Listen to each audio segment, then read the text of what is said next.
Арма алаш жұрты, қазан айының тағы бір жаңа күнінде біз өздеріңізбен қайта қауышып отырғанымызға қуаныштымыз. Бастау алған жаңа күн, жаңа апта көңілдеріңізге қуаныш сыйласын деген тілекпен тікелей эфирде ақпараттық танымдық жаңа күн бағдарламасы өз жұмысын бастайды. Күні кеше Сочиде өткен жаңа толқын 2015 халықаралық байқауында қазақстандық жерлесіміз Динара Қайырова екінші орынды қанжығасына байлады. Танымал композитор Ринат Гайсин арнайы жазып берген соңғы көктем әнін орындап шыққан талант иесі композицияны сыр перзенті Батырхан Шүкеновке арнады. Жерлесімізді жеңісімен құттықтаймыз. Ал дәл қазір тарих бетінде жазылған бүгінгі күннің айшықты оқиғаларын ұсынатын күндерек айдары назарларыңызда болсын.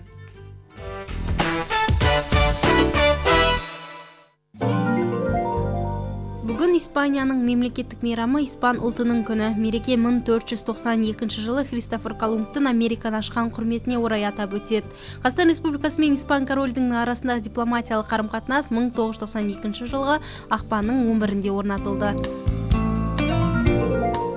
Сондай-ақ Экваторлық Гвинея Республикасының ұлттық мейрамы тәуелсіздік күні. Экваторлық Гвинея Батыс Африкада орналасқан мемлекет. Астанасы Конакри қаласы, мемлекеттік тілі француз тілі. 1991 жылдың дәл осы күні Қазақстан жастар одағы құрылды. 1997 жылы Алматыда ұлттық ақпарат орталығы ашылған. 1998 жылдың осы күні композитор Шәмші Қалдаяқовтың Алматыдағы зиратына ескерткіш қойылды.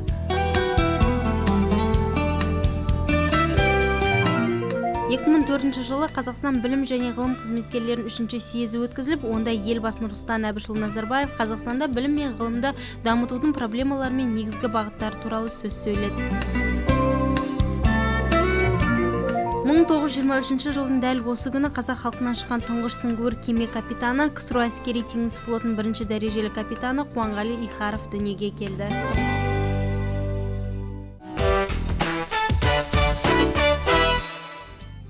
Шаһарымызда қалалық оқушылар үйі және ізденіс жолы қоғамдық қорының ұйымдастыруымен мәңгілік ел тағдырым атты облыстық жас ақындардың жыр мүшәйрасы өтті. Қаламыздың барлық мектептерінің оқушылары бақ сынасқан өлең сайысында бас жүлдеге Сымбат Жарылқасын ие болды. Жас ақындар мүшәйрасында 30 жас ақын жырдан шашу шашты. Ұйымдастырушылардың айтуынша, шараның мақсаты қазақ хандығының 550 жылдығын мерекелеудің мәні мен бүгінгі таңдағы тарихи маңызын ашу. Тоныкөк абыз тасқа қашап, асан қайғы армандаған, кешегі алаш қайраткерлері өсиет еткен бүгінгі қазақ ұрпағы жүзеге асыруға серт беріп, бел буған мәңгілік ел мұратын жас ұрпаққа насихаттау. Негізгі бұл мүшәйраның мақсаты дарынды балалардың қабілетін ашып, мәңгілік ел идеясын оларға түсіндіру және тәуелсіз еліміздің жетістіктерін, биылғы көптеген мерейтойлардың маңызын ұғындыру болып табылады. Бір жылыңды ойласаң астық ек, 100 жылыңды ойласаң ағаш ек, мәңгілікті ойласаң адам тәрбиеле деген қағиданы бас назарда ұстаған мүшәйрада оқушылар белсенділік танытты. Жас ақындар жалынды жырларын толғана оқыды. Ақ білектің күшімен батырларым ұлан ғайыр аумақты сақтап қалды. Жұдырықтай жығылып барша Қазақстан мемлекеті қалыптасты. Тақырып аясында жүрек жарды өлеңін жолдаған номер 43-ші Қазақ орта мектебінің 9-шы сынып оқушысы Сымбат Жарылқасын 1-ші орынды иеленді. Үздіктер қатарынан көрінгендер арнайы алғыс хаттармен марапатталды. Тәуелсіздік таңы жетім қозы бермедік жалаңдаған қасқырға, найзаласып жауменен бөгет салдық тасқынға, ата заңым алаулаған алашымның айбары ұрандатып мәңгі тұрар жүрегімнің тұсында. Кәсіпкерлікті қолға алу уақыт талабы. Алайда бұл іс кез келгеннің қолынан келе бермейді. Оған ең алдымен сауаттылық пен ептілік керек. Нарықтың оңғыл-шұңғылын жақсы білетін, есеп-қисапқа жүйрік, менеджментті игерген адам ғана мықты кәсіпкер бола алады. Тіпті қалыптасып қалған кәсіпкерге де кейде қолдау керек. Елбасымыздың өзі отандық кәсіпкерлік жаңа экономикалық бағыттың қозғаушы күші болып табылатындығын айта келе, отандық кәсіпкерлерді қолдау тетіктерін жетілдіру және олардың мүдделерін қорғау мен ілгері ілгерілету үшін қажетті барлық шараны қабылдау керектігіне баса мән беріп келеді. Шағын және орта бизнестің экономикадағы үлесі 2030 жылға қарай ең аз дегенде 2 есе өсуі тиіс. Сондықтан біз бизнесті несие арқылы қолдауға тиіспіз деп айтқан болатын. Осы тұста өңірімізде бұл мәселе қаншалықты шешімін тауып, қай кәсіп түріне сұраныс ие екендігін білу мақсатында басты мейманымызды төрімізге шақырған болатынбыз. Таныс болыңыздар, облыстық кәсіпкерлер палатасының директоры Дархан Мырзалиев. Дархан Мырза, төрімізге қош келдіңіз. Ең алдымен әңгіменің басын осы кәсіпкерлер палатасының мақсаты жөнінде бастасақ. Рахмет, өзіңізге де мәлім, кез келген елдің, мемлекеттің экономикасының негізі шағын және орта бизнес болып табылады. Қазір кәсіпкерлікке көзқарас түбегейлі өзгерді. Бұған мемлекеттік басшысының қолдауымен бизнес пен биліктің тиімді әріптестігі нығайту негізінде қолайлы жағдайлар жасау үшін бұған құрылып отқан ұлттық кәсіпкерлер палатасы негіз, соған дәлел.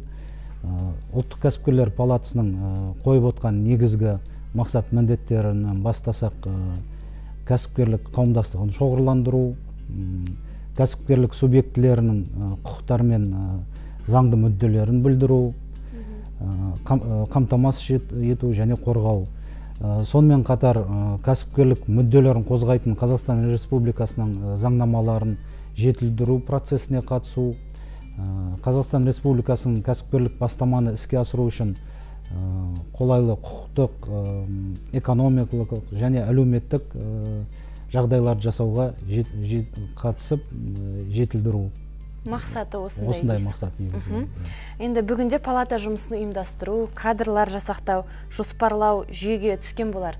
Енді өңірімізде кәсіпкерлікті дамытуды қолға алу жұмысы неден басталуда? Қазіргі таңда енді кәсіпкерлік палатасының негізгі бағыттары ол қаржылық ресурстарына қолжетілімдігі, тариф мәселелері, кәсіпкерлікті қолдауға арналған мемлекеттік бағдарламаларға талдау жүргізу, өңірлік даму картасын енгізу, бекіту, сыртқы экономикалық мәселе, кәсіпкерлердің құқықтарын қорғау, әкімшілік кедергілерді азайту дегендей.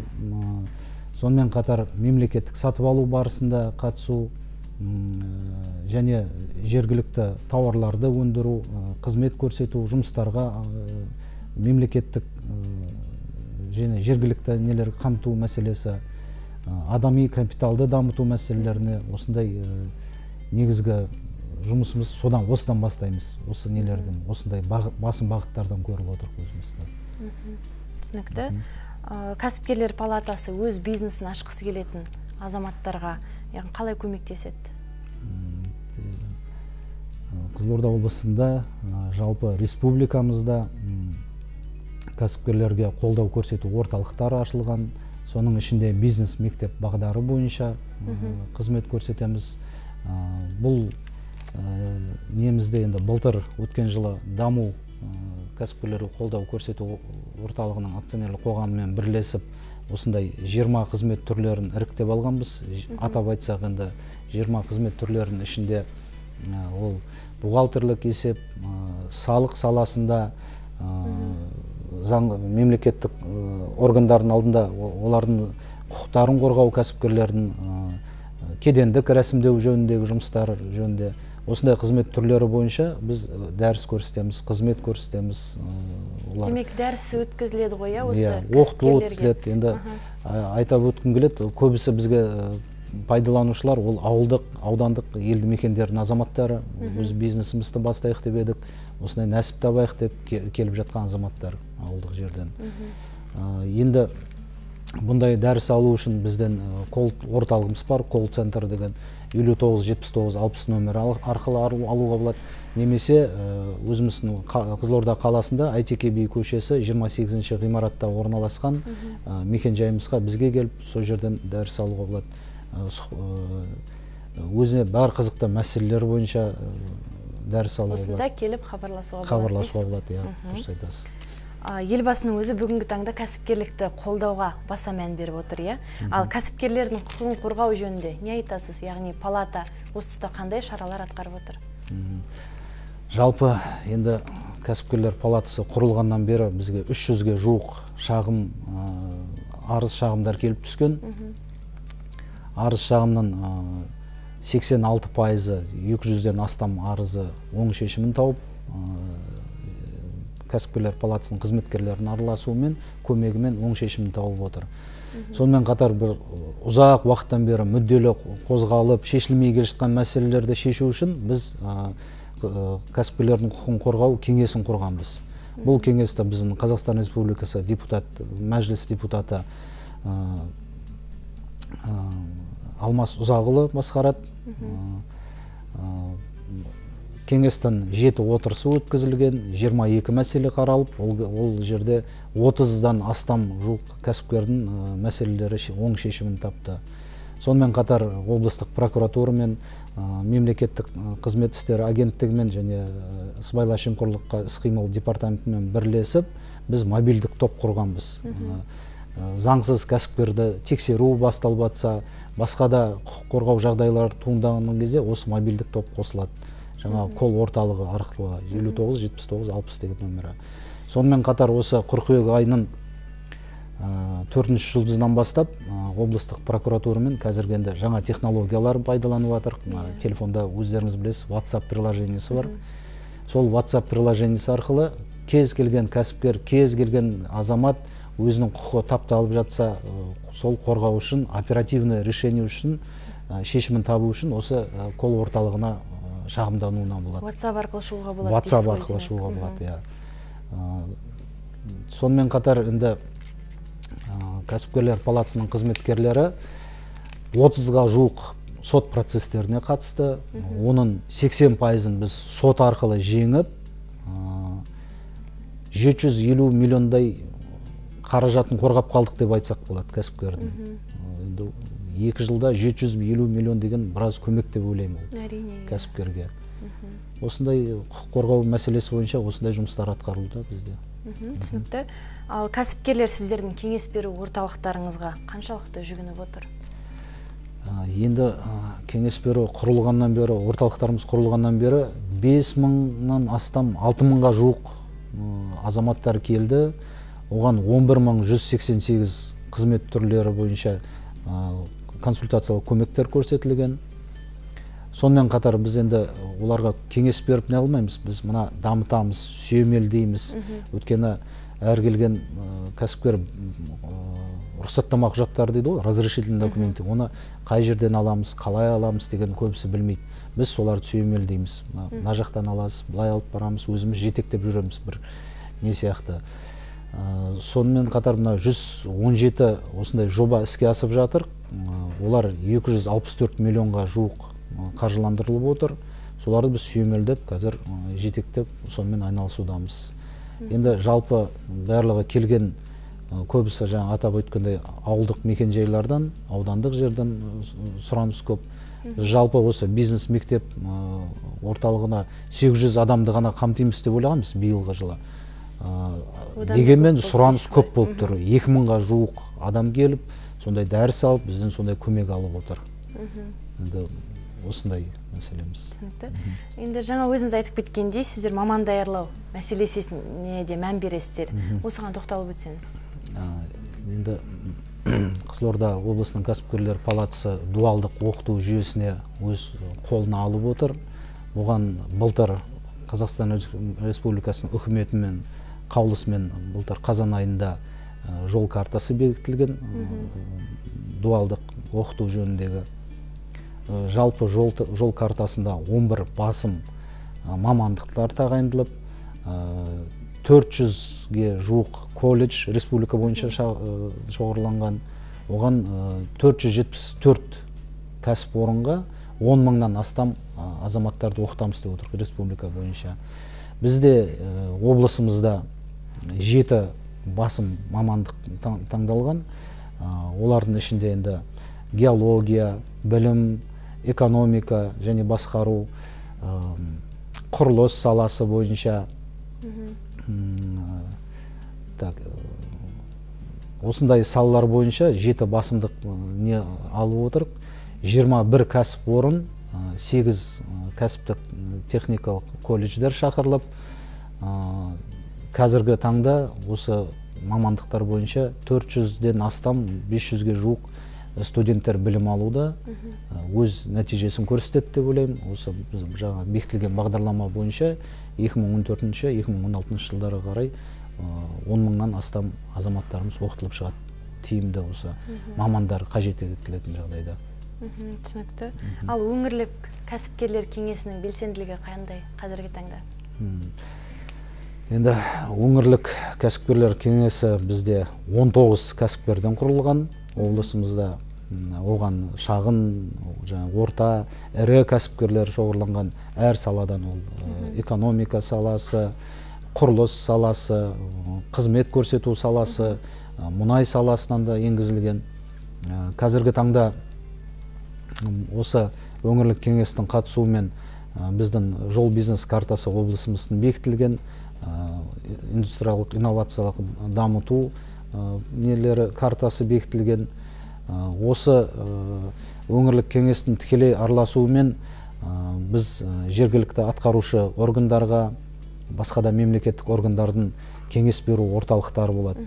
Кеңес беру өздерінің комиссиялары болады.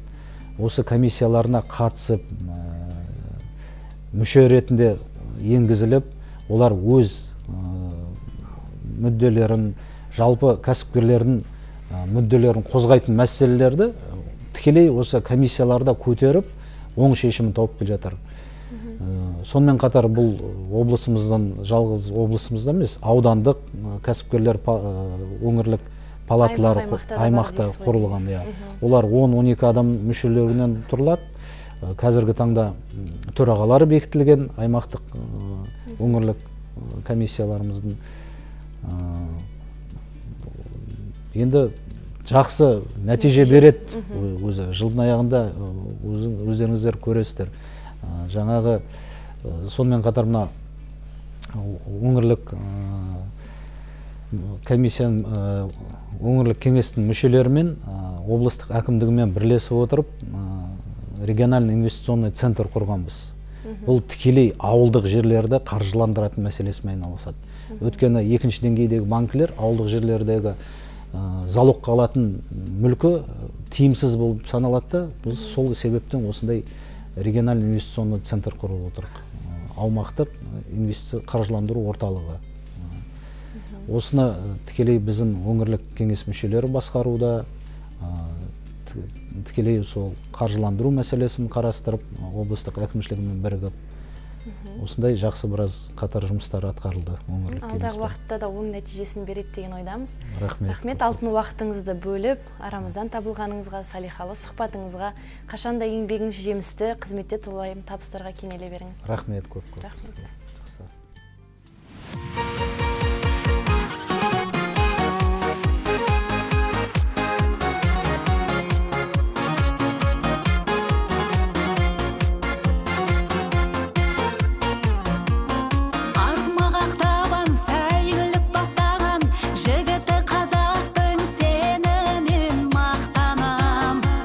Жақсылық жақтаған, қасиет қатаған, жігіті қазақтың мәр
жігіті, ұлтымның ұланы, халқымның қайсар қыраны. Қазақтың баласы, отан ордағы, дарабоз даласы, алаштың ардағы. Қазақтың жігіті, ұлтымның ұланы, халқымның қайсар қыраны. Мен Қазақстан Республикасына қызмет етем. Құрметті көрермен, біз тікелей эфирдегі хабарымыз жалғастырамыз. Тақырыпқа қатысты айтар ойларыңыз бен жолдар сауалдарыңыз болса, хабарласыңыздар. Байланыс телефонымыз төмендегідей. Ел экономикасының тұрақты дамуы тікелей кәсіпкерлікке негізделген. Бұл тұрғыда өңірімізде бизнестің кең қанат жаюына қала тұрғындары да өз үлесін қосуда. Солардың бірі Бақыт Айтмағамбетов. Омарташылық кәсіпті сүйіктісіне айналдырған еңбекқор жан бүгінде мобильді бал павильонының иесі.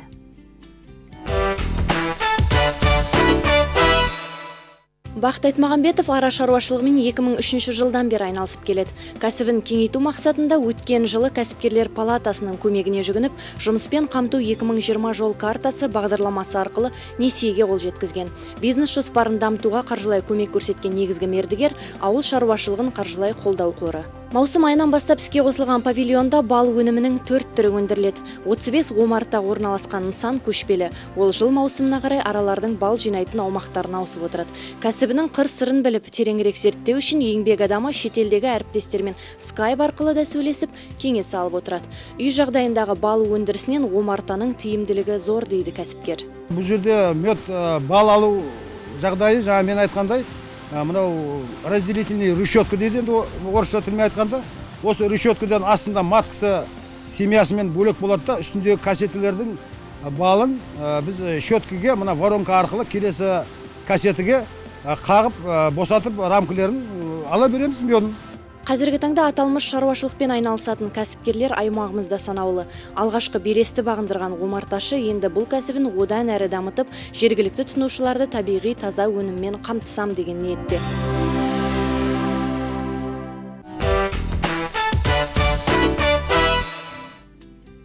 Кез келген елдің экономикасының негізі шағын және орта кәсіпкерлік. Бұл орайда мемлекет тарапынан кәсіпкерліктің дамуына жасалып жатқан қолдау ілгерілеудің кепілі болып табылады.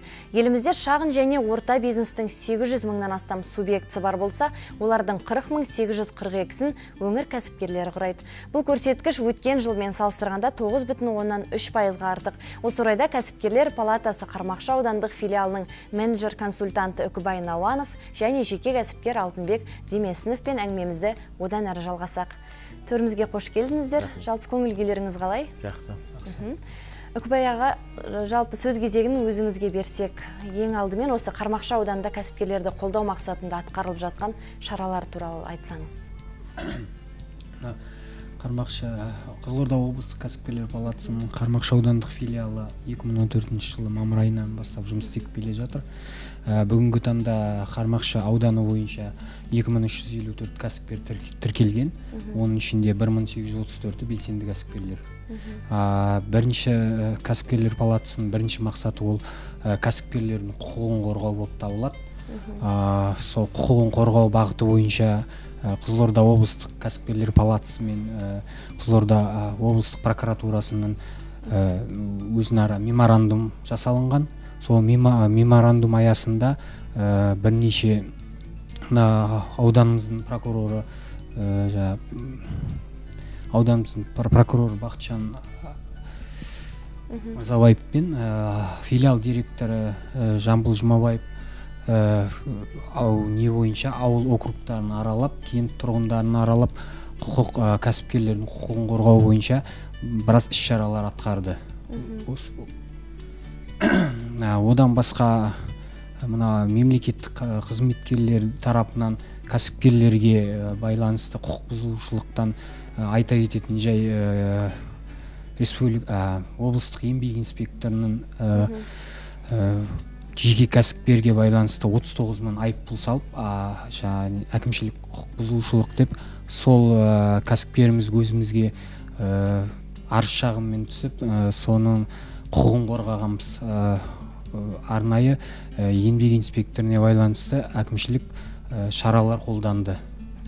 Демек, осы тіркелген кәсіпкерлердің құқықтары да өте жақсы қорғалуда дейсіз ғой. Көп басшылық осы құқық қорғау жағына көп аса мән беріп жатады, иә? Түсінікті. Енді кәсіпкерлерді қолдау қандай жобалар аясында оң шешім тауып отыр? Кәсіпкерлікті қолдау бойынша мына асым бағыттағы ауданға асым бағыты жоғары жобаларды іске асырамыз. Оның ішінде көбінесе бізге келетін қызмет көрсету саласы, ауыл шаруашылық, сыбаға, құлан, алтын асық бағдарламалары қазір жақсы өріс алып жатыр. Одан бөлек Қызылорда өңірлік инвестициялық орталығы құрылып, содан аудан бойынша 10 жоба 10 шешімін тауып, қазір кәсіпкерлер жұмысын жалғастырып жатыр. Енді көмекке жүгініп келген кәсіпкерлерге сіздер қандай бағыттан кеңестер беріп отырасыздар? Қармақшы аудандық филиалы бойынша кәсіпкерлікті қолдау орталығы бар. Сода мына аудан тұрғындары, жаңа кәсібін бастаушы азаматтар, мына кәсібін жүргізіп атқан кәсіпкерлер, соларға 9 бағытта қызмет көрсетеміз. Одан бөлек сервистік қызмет көрсету орталығы бар. Ода 8 бағытта қызмет көрсетеміз. Атап айтсақ, біріншісі жаңағы мемлекеттік сатып алу, кедендік рәсімдеу, жаңағы бухгалтерлік есеп, налог есебі, статистикалық есептер бойынша қолдау, түсіндірме жұмыстарын жүргізу, сосын ақпараттық жүйелер бойынша қызмет көрсету. Енді қазіргі таңда көбісі мемлекеттік сатып алуда бәрі ақпараттық жүйемен несін жалғастырып жатыр ғой. Сондықтан сондай нелер, маркетинг саласы бойынша, менеджмент басқару саласы бойынша сондай қызметтер көрсетеміз. Әртүрлі сала бойынша, иә? Алтынбек аға, сөз кезегін өзіңізге берсек. Рахмет. Қазіргі таңда осы Қармақшы аудандағы Таңсықбай базарының директор қызметін атқарады екенсіз. Енді бұл кәсіппен айналыса бастағаныңызға қанша уақыт болды? Бұл кәсіппен айналыса бастаған 1997 жылы 8 августтен бастап, осы 18 жыл болды осы кәсіппен айналысып келатырмын. Қарамағымызда 87 кәсіпкерлер бар. Сауда саласында жұмыс жасайды. Енді біз ашар кезде қиыншылық жағдай көп еді. Енді қандай кедергілер болды? Ол кезде пожарный, сес, налог тексерушілер көп еді. Қазір енді Құдайға шүкір, елбасының тапсырмасымен қазір оңай кәсіпкер. Ашуда, жұмыс істеуде, кредитте беріп жатыр. Қазір бізде кредитте бермейтін ол кезде. Біз өзіміздің маңдай терімізбенен осы ашылған кезде біздің аудан әкімі Еламанов, қазір сенатор, депутат сол кісі шақырып алып, бізге базар ашу керек. Неке сол кісінің қолдамасымен ашылған базар. Неке қазірде ішінде нан өнімдері, сүт өнімдері, алма, жеміс жидек, киім кешек, бүткіл тауарлар соның ішінде сатылып жатыр. Кәсіпкерлер өздерінің кәсібін көріп жатыр, несібесін жеп жатыр. Халықтың ортасындамыз. Енді ол кезде қиыншылық еді, қазір бәр жағдай жасап отыр. Кәсіп жасау үшін оны елбасына рахмет айту керек. Қаншама қай жиналыс болсын, қай жерде болсын кәсіпкерді қолдау керек, кәсіп істеу керек. Қазір айтып жатыр, жұмыс жасау керек. Ұрлық жасама, біреуді ұрма, кәсібіңді істе, өз семьяңды жалғастыр, бақ деп жатыр. Дұрыс айтасыз. Енді осы кәсіпкерлер палатасы ашылғаннан кейін олардың көмегіне жүгіндіңіз бе? Кәсіпкерлер палатасы Қармақшы ауданында ашылды. 2014 жылы 16 майда ашылды. Өзіміздің қара шаңырақ, оны қазір басқарып отыр ініміз Жамбыл. Неге сол кісінің жүргізуіменен қазір біз соның ішінде 2334 кәсіпкер қызмет жасайды. Осы Қармақшы ауданы бойынша соның белсендісі 1854 ба, сондай кәсіпкер белсенді кәсіпкер. Сол кәсіпкердің 10 мүше бар. Бір төреға бар. Өзім бір мүшесімін. Жамбылдың енді біз 24 сағат соның кәсіпкерлерге жұмыс жасаймыз. Соның қай уақытта келеді, телефонымен сөйлесіп, біз қазір 10 жобаны қазір облыс әкімнің осы кредитімен жаңағы өнерлік біз қазір 10 жоба алдық, 60 миллион теңгеге біз қазір халыққа, кәсіпкерлерге беріп отырмыз. Соның кеше ғана 9 айда алып отқанымыз. Бұл баяғыда біз істеген кезде 90 жылы ондай бізде жоқ еді көмек. Кеше 2014-2015 20-20 бағдарламасымен 1 миллиард теңгеге біз мал шаруашылығына субсидия, соны алып біз 95%-ке орындап отырмыз. Қазір жаса, жұмыс істе деп жатыр. Бірақ жатып алып аяқтан кредитте бермаған. Ондай жоқ. Қазір жүгіру керек. Аяғымен жүгіру керек, қолымен жеу керек. Еңбек ету керек. Қазір біз өзіміз базарды қазір ұстап отырғанымызға қазір 18 жылдан бері қазір ұстап отырмыз. Біз семьямызбен жүрміз. Балам, келінім, қызым, күйеу балам. Соның нанын жеп отырмыз. Қазір қасынан тағы да осы аграрный кредитный корпорациядан 12 миллион кредит алдым. Несие. Қазір екінші базарды ашып қойдым. Онда да халық жұмыс істеп жатыр. Соның барлығын осы үкіметке рахмет айтуымыз керек. Елбасына рахметіміз айтуымыз керек. Жұмыс істеп жатырмыз. Оның ішінде палата бізді қорғап, бізді бұрын деген тексере беретін еді. Қазір прокурорлар өздері келіп, сол қағазбен келіп тексеріп кетеді. Қазір жұмыс жаса деп жатыр. Қызметіңді жаса, бірақ адал жаса, нәпақаңды же деп жатыр. Дұрыс айтасыз. Құқық қорғауға баса мән беріп отыр дейсіз ғой. Мән беріп отыр. Енді осы аудандық кеңес мүшесі ретінде қазіргі таңда кәсіпкерлердің шешімдері қаншалықты өз шешім тауып отыр, мәселелері? Кәсіпкерлердің енді атап айтпай қояйын, енді ат жөнін, енді жерден, судан, светтен жаңаға түсіп жатыр. Соның бәрін шешімін тауып, осы прокурорлар айналысып, өз орындарына кәсіпкерлердің құқығын, 10 адамның құқығын қорғап, қорғап, соның өзінің нелерін орындарына жеткізіп еді. Қазір кәсіпті, қазір жақсы ғой қазір. Оны айта берсе көп, мына салышының осы кәсіп жаса деп жатыр. Соның 10 кісілердің мұқтажын жасап отырмыз. Қазір кредитте көп. Кредитті қазір документтің дайын болса ал деп жатыр. Оның бәрін, оны саған әкеп бермейді ғой. Әкеп бермейді, өзің жүгіруің керек. Соны алып жатыр, істеп жатырмыз. Енді көп енді Жамбылдың Жұмабаевтың істеген несі тірлігі, енді біз кәсіпкерлер үйі де бар біздің. Әсет Омаров басқарады. Ол да бізге юристі бар, бухгалтері бар, жаңа Үкібай айтты ғой. Оның бәрін осы халыққа деп, осы кәсіпкерлер көтерілсін деп жатыр. Ол бізге қазір жұмыс баяғыдай емес, қазір жақсы. Қазір жұмыс істе, ақша тап, семьяңды асыра деп жатыр. Енді осындай жобалар көп деп отырсыз, иә? Осы әрі қарай өзіңіздің кәсібіңізді жалғастыру, одан әрі кеңейту ойыңызда бар ма? Ойымызда бар, енді бізге енді Қармақшы ауданына осы палатамен, әкіммен мінекей сөз жүргізіп жатырмыз, келісім сөз, осы үлкен базар салу керек болып отыр. Осы жаңа типтегі, неге сай, енді біз қазір 30 елдің қатарына келе жатырмыз ғой. Соны біз енді көтеруіміз керек, істеуіміз керек, халықтың жағдайын жасауымыз керек. Біз халықпен бірге жұмыс істегеннен кейін таза жерден тамақ алу керек, таза жерден киім алып жағдайын жасау керек. Түсінікті. Үкібай мырза, енді осы кәсіпкерлік бағытындағы жағымсыз факторлардың алдын алу бағытында қандай шаралар атқарылып отыр? Палатада, аудандық палатада. Аудандық палата бойынша 46 ұсыныс пікірлер жазбаша түрде түскен. Оның 22-сі осы алдын алу бағытында арыз шағымдар болып түскен. Енді айта кеттім ғой, облыстық прокуратура мен Қызылорда облыстық кәсіпкерлік палатасы меморандумы бар деп, сол аяда жаңағы үлкен іс-шаралар жүргізіп, мынау өзіміздің кеңес отырысында да талқылаймыз. Сол мына түскен арыз шағымдарды бәрін талқылап, сол бағытта жұмыс жасаймыз. Құқық бұзушылық бірінші орында тұрады. Соны зерттеу бағытында. Осы кәсіпкерлікті қолдау, яғни осы жобалар аясында көбіне жас кәсіпкерлердің үлесі қандай? Қазіргі таңда айта кету керек, жас кәсіпкерлер белсенді. Енді ол бір жағынан мемлекетіміздің осы ұсынып жатқан саясаты, осы бағдарламалар деп ойлаймын. Өйткені қазір енді мемлекет жақсы дамып келе жатыр ғой. Оның ішінде айта кету керек.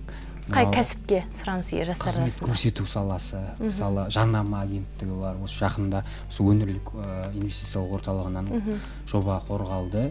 Өз үшін несін ашып, ол жерде айта кету керек, аудан бойынша жарнама агенттігі жоқ есебінде тұғын. Осы ол жаңағы 12 дербес бөлімі бар, 13 ауылдық округ бәрі осы жаққа келіп жарнама агенттігінен жаңағы заказдар қабылдап не қылатын. Қазіргі таңда уже өзіміздің жас кәсіпкеріміз соны жалғастырып кәсібін жұмыс жасап жатыр. Одан бөлек айта кету керек, өзіміздің жаңағы облыстық кәсіпкерлік палатасының бастығының қолдауымен, сосын білім департаменті мен іс-шара жыл бойы бекітілетін іс-шара бар. Ол білім ордасындағы 10-11 сынып оқушыларын қызмет жасап жатқан кәсіпкерлердің несіне жаңағы өндірісіне апарып ынталандыру мақсатында. Ол енді мысалы кезіндегі кеңес үкіметінде УПК деген сабақ бар еді, қазір енді жоқ қой.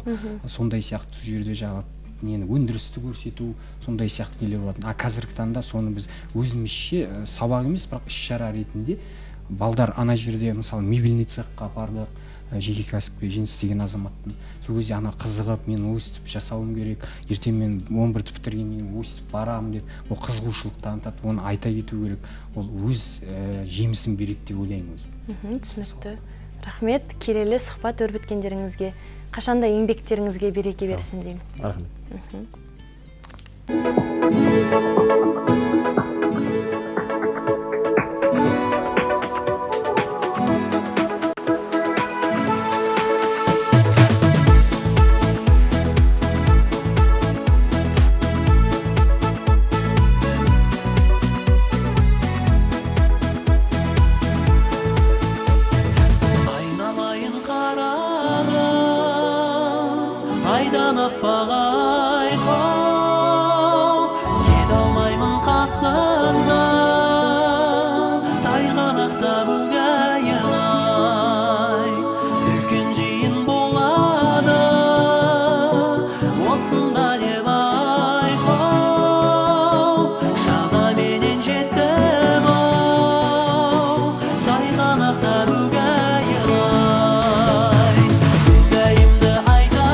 Жағдайыңды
Жер бетінде байлықты сүймейтін адам жоқ шығар. Кімде болсын барын салып, бай болуға ұмтылады. Кейбіреулері қолын қусырып, табысты бола алмайтындықтарын мойындайды. Ал уақыт өте келе әрбір заманның бай адамдары тарих беттерінде жазылып отырады. Олардың кім екені, қанша табыс табатыны бәрімізге қызық. Ендеше бірге бейне сюжетке назар аударайық.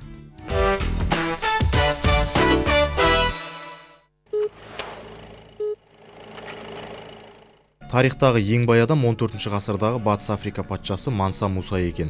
Оның мүлкі бүгінгі кездің өлшемімен есептегенде 400 миллиард доллар болған.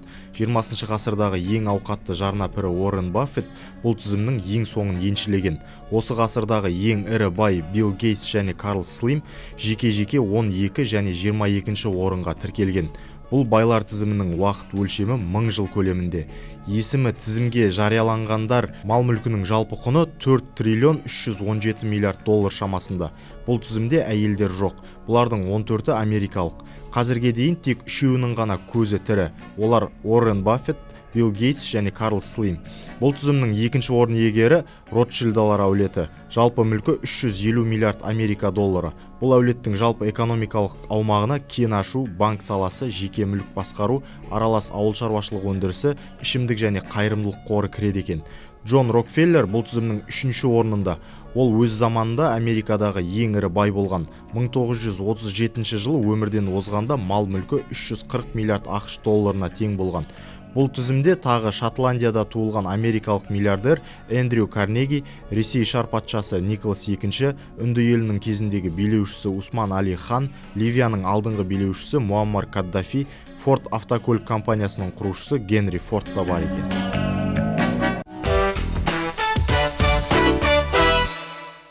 Құрметті көрермен, бүгінгі шығарылымымыз аяқталуға жақын. Әрқашан тұрмыстарыңыз келісті, кәсіптеріңіз табысты болсын дейміз. Жаңа күнде жақсы жаңалықтармен жолыққанша аман сау болыңыздар.